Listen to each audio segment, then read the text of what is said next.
आओ बच्चों, आज हम 8वीं कक्षा के पल्लव भाग 3 के पाठ मैडम मेरी क्यूरी नामक पाठ पढ़ने तक समझाने आई हूँ। पाठ की ओर बढ़ने से पहले हम विज्ञान श्रेष्ठ महिला वैज्ञानिक मैडम मेरी क्यूरी के बारे में कुछ जान ले। साथ ही बच्चों, क्या तुम लोग जानते हो रेडियम का आविष्कार किसने किया था? तो जवाब होगा मैडम मेरी क्यूरी ने। तो हम अभी पाठ की ओर बढ़ते हैं। मैडम मेरी क्यूरी की कहानी संघर्ष की कहानी है, जीवन आदर्शों से समझौता न करने की कहानी है। वे एकमात्र ऐसी विलक्षण महिला वैज्ञानिक थी जिन्होंने 2 बार नोबेल पुरस्कार प्राप्त कर समस्त विश्व को आश्चर्यचकित कर दिया। आज हम उनके भाग्यों को सहारते हैं, लेकिन उनके जीवन पर दृष्टि डालने से पता चलता है कि मेरी का दोहरे नोबेल पुरस्कार तक पहुंचने का यह सफर अनगिनत कठिनाइयों से भरा है। इनका संपूर्ण जीवन विज्ञान को समर्पित एक तप था।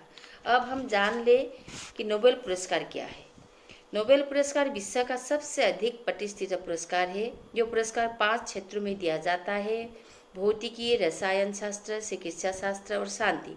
बाद में अर्थशास्त्रों को भी इसमें शामिल किया गया। इस पुरस्कार को शुरू और उसकी स्थायी व्यवस्था करने का श्रेय स्वीडन निवासी अल्फ्रेड नोबेल को है। अल्फ्रेड नोबेल बहुत बड़े वैज्ञानिक थे। उन्होंने डायनामाइट का आविष्कार किया था। डायनामाइट का आविष्कार किसने किया था? डायनामाइट का आविष्कार अल्फ्रेड नोबेल ने किया था। मैडम क्यूरी को नोबेल मिलने के 100 वर्ष पूरे होने के अवसर पर 2011 वर्ष को अंतर्राष्ट्रीय रसायन वर्ष घोषित किया गया। तो बच्चों, अब हम जान ले मेरी क्यूरी की परिचय के बारे में। मेरी क्यूरी बचपन में मारिया स्कोल्डोवस्का का नाम से जानी जाती थी। दोस्त प्यार से उन्हें मान्या पुकारते थे। उनका जन्म 1867 ईस्वी में 7 नवंबर को वारसा अर्थात पोलैंड में हुआ था। मेरी के पिता माता दोनों अध्यापक थे। 24 साल की उम्र तक वे अपने जन्म स्थान में ही रही। हाई स्कूल और स्नातक की परीक्षाओं में मेरी प्रथम श्रेणी में उत्तीर्ण हुई। उस समय वारसा विश्वविद्यालय में महिलाओं का प्रवेश वर्जित था। आगे की पढ़ाई के लिए उन्होंने पेरिस से सोरबन विश्वविद्यालय में नामांकन कराने के निश्चय किया, लेकिन आर्थिक स्थिति ठीक न होने के कारण उन्हें यह फैसला बदलना पड़ा। उन्होंने अपनी बड़ी बहन बोन्या के साथ यह निर्णय लिया कि बोन्या पेरिस में रहकर डॉक्टरी की पढ़ाई करेगी और मेरी घरेलू शिक्षिका बनकर उसकी आर्थिक सहायता करेगी। मेरी ने 4 वर्षों तक घरेलू शिक्षिका का काम जारी रखा। अतः 4 वर्ष बाद पेरिस के बहन का बुलावा आ गया और मेरी एक नए भविष्य की ओर चल पड़ी। 1891 ईस्वी में वे पेरिस के लिए रवाना हो गई। बच्चों, अब हम जान ले पेरिस में मेरी की जीवन किस तरह बीता था। पेरिस में कुछ दिन बहन के साथ रहने के बाद मेरी ने अलग रहने का निश्चय किया, परंतु आर्थिक स्थिति ठीक न होने के कारण अच्छा और सुविधाजनक कमरा मिलना नामुमकिन था। इसलिए मेरी को 6ठी मंजिल पर एक ऐसा कमरा किराए पर लेना पड़ा जो गर्मी में गर्म और सर्दी में बहुत ठंडा हो जाता था। पेरिस में उसका परिचय एक वैज्ञानिक से हुआ जिनका नाम था पियरे क्यूरी। पियरे वैज्ञानिक कार्य के प्रति पूर्णतः समर्पित वैज्ञानिक थे। उन दोनों ने एक दूसरे को पसंद भी किया था और 1895 में पियरे क्यूरी और मेरी क्यूरी विवाह सूत्र में बन गए। मेरी क्यूरी के लिए मातृत्व भी बेहद प्रेरणादायक अनुभव था। इन्होंने 2 बेटियों को जन्म दिया था। 1897 ईस्वी में आयरीन हुई और 1904 में ईव। एक सक्रिय फ्रेंच नागरिक होने पर भी क्यूरी अपना पोलिश परिचय खोना नहीं चाहती थी।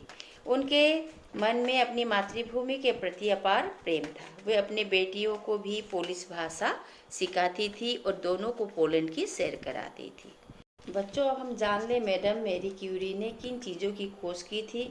शोध कार्य के समय उन्हें कौन सी परेशानियां उठानी पड़ी थी। मैडम मेरी क्यूरी ने पिच ब्लेड और रेडियम चीज़ों की खोज की। शोध कार्य के समय उन्हें अनेक कष्ट उठाने पड़ता था कि खुद अपने प्रयोगशाला में अनावश्यक तरल की बाल्टी से दूर फेंकना आदि सब काम करती थी। अत्यधिक परिश्रम परिणाम स्वरूप उनके शरीर में टीबी के लक्षण दिखाने लगे। एक बार तो उन्हें निमोनिया हो गया और 3 महीने तक बिस्तर पर पड़ी रही। शेक में उन्हें अपनी काम में सफल रही और वैज्ञानिक जगत में एक आश्चर्यचकित कर दिया।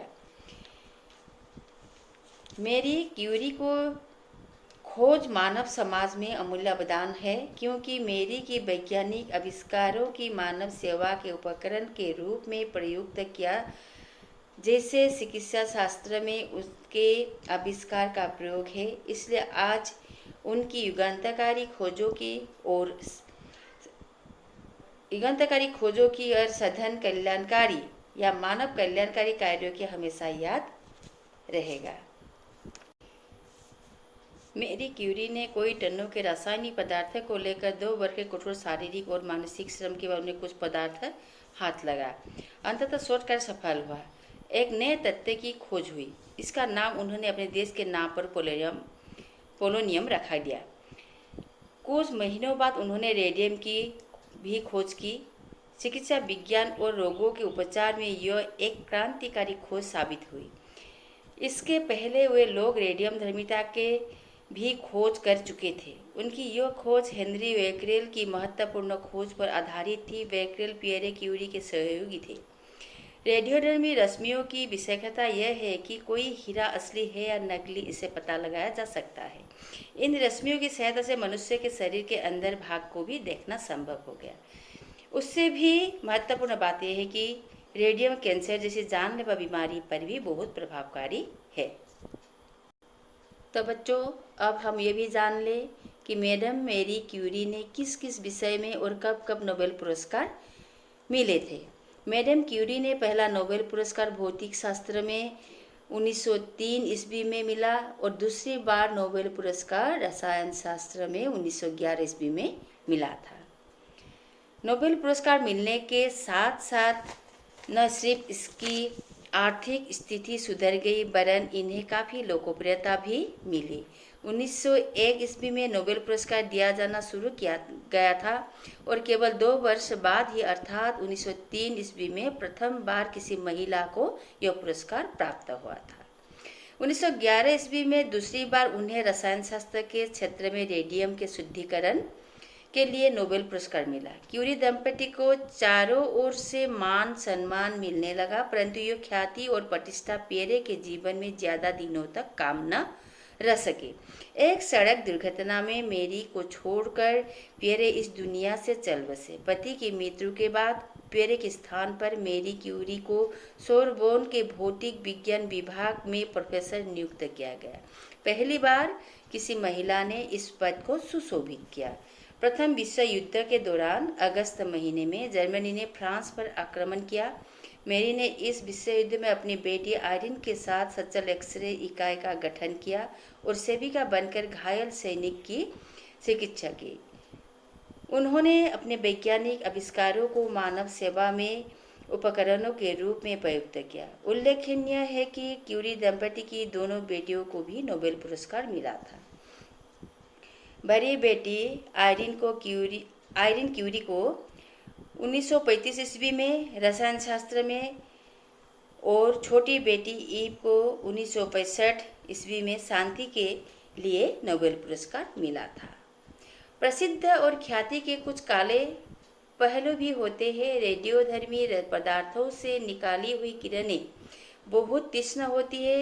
इससे जीवित कोशिकाओं को नष्ट होने का खतरा होता है। अधिक समय रेडियोधर्मी पदार्थों के बीच रखने के कारण मेरी को एनीमिया और थकान का अनुभव होने लगा। रेडियो और शक्तिशाली किरणों ने उनके शरीर की भीतर से कमजोर और खोखला कर दिया था। अंत में 4 जुलाई 1934 ईस्वी में मेरी क्यूरी का निधन हो गया। मैडम क्यूरी की मृत्यु की खबर से विज्ञान जगत में शोक का माहौल छा गया।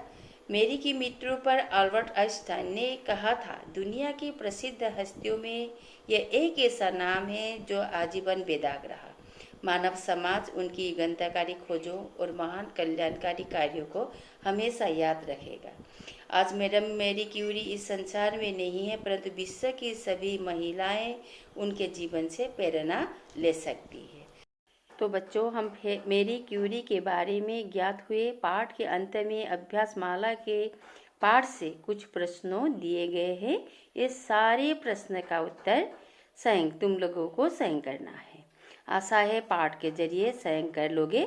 आज के पाठ यहीं पर समाप्त करती हूँ। आगे दूसरी पाठ लेकर तुम लोगों के पास फिर आऊँगी। धन्यवाद।